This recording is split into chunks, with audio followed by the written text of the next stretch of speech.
Hi, and welcome back to the fifth lesson, first video in Covidenomics.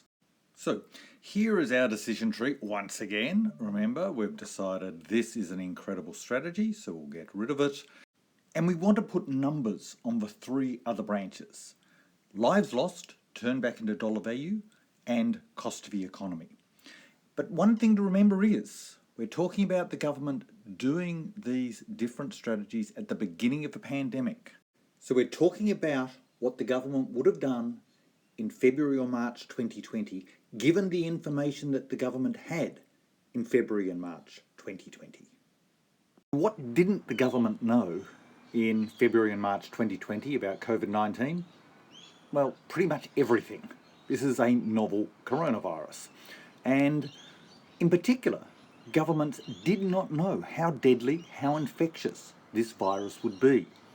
They were relying on the epidemiologists who themselves had to pretty much guess. So we're going to consider two scenarios here. One will be the high death scenario predicted by epidemiologists, and one will be the lower death scenario predicted by epidemiologists. And the government's going to have to think about both those scenarios.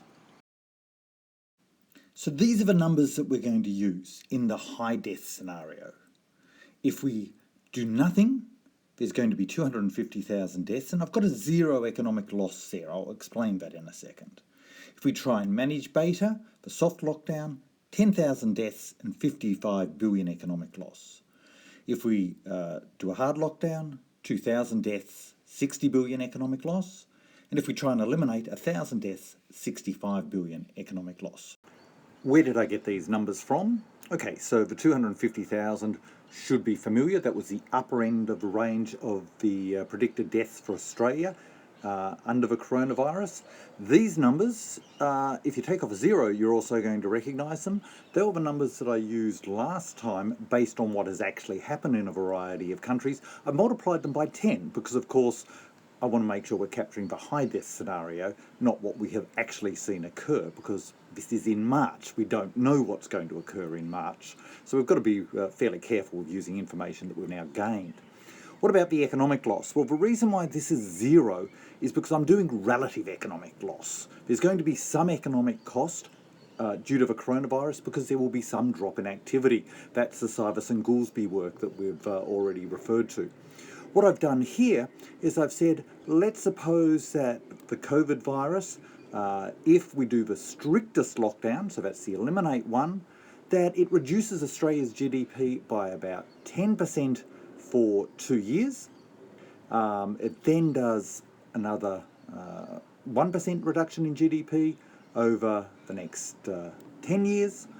And then, allowing for the Syverson work, we put back in about 12% of that as due to government policy as opposed to endogenous behaviour.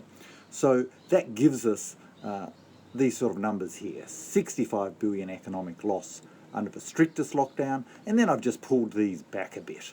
And remember, they're all relative to the do-nothing scenario. And here are the numbers for the low death scenario. I've just pulled these death numbers back to what you saw in the previous video, noting again that this 50,000 was the low prediction of deaths in Australia if a coronavirus was just allowed to run. Now I've got to turn everything into dollar terms, so I have to translate these death numbers back to dollars. So I'm going to assume a value of statistical life of about 4 million. I'm going to assume that coronavirus tends to kill older people rather than younger people. Again, it's possible to argue that wasn't known in March, but I'm going to say that was learnt fairly early on. I'm going to assume there's about 10 healthy years of life lost for every death, and that very conveniently means that one death is a cost of about $1 million, remembering that a value of statistical life is based on 40 healthy years of life. That's going to make life very easy for me because it means 100 deaths will be 100 million, 1,000 deaths will be 1 billion, and so on. So here's now our low death scenario with the different loss numbers of economic loss and loss of life added together. And here are our high death scenario. Again, we've just added up now for economic loss and the loss of life to get a single dollar number for each of these losses. And now the government's problem becomes really simple, because if the government knows we're in a low death scenario, we're in this upper decision tree. And if you look at the losses, remember we want to minimise the loss. So we want to get this 56.1. We want a soft lockdown. In contrast, if the government knows that we're in a high death scenario, we're in this bottom decision tree. Again, we want to minimise losses, and that's down at the 62 billion. So the government wants a hard lockdown. Two things to note here. Firstly, the problem is that the government doesn't know whether it's in the high death scenario or whether it's in the low death scenario. That's the problem for the government in February or March. So it doesn't actually know, does it want to do the soft lockdown, because it's up the top, or the hard lockdown, because it's down the bottom. We'll look at that next. Second, if you look here, I haven't put numbers next to the get to herd immunity threshold, the let it run strategy. That's quite deliberate. I think it's incredible.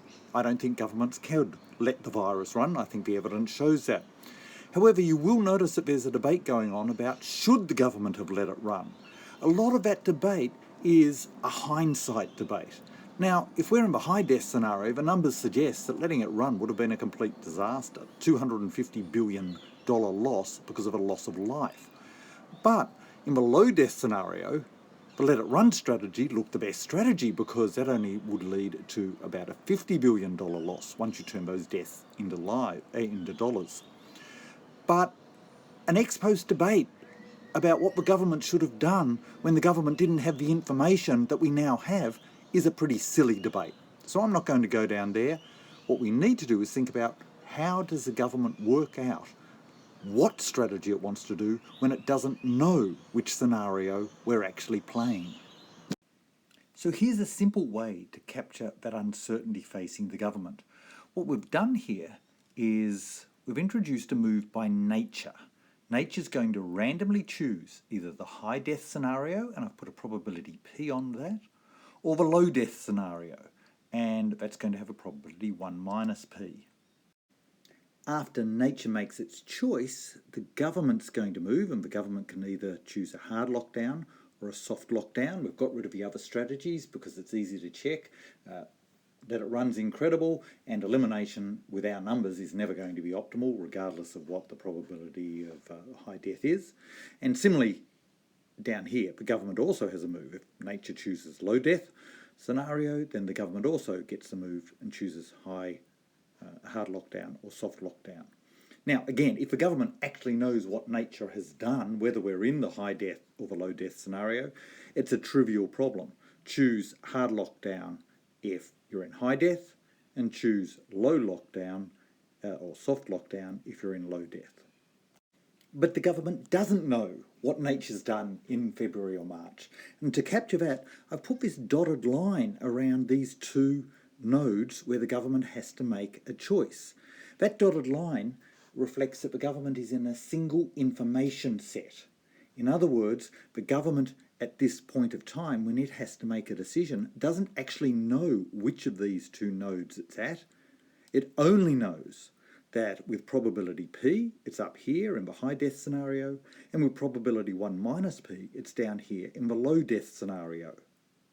One way to solve this problem from the government's perspective is simply to think about the expected loss if the government chooses hard lockdown versus the expected loss if the government chooses soft lockdown, given that the government doesn't know exactly which of these nodes it is at when it's making that choice.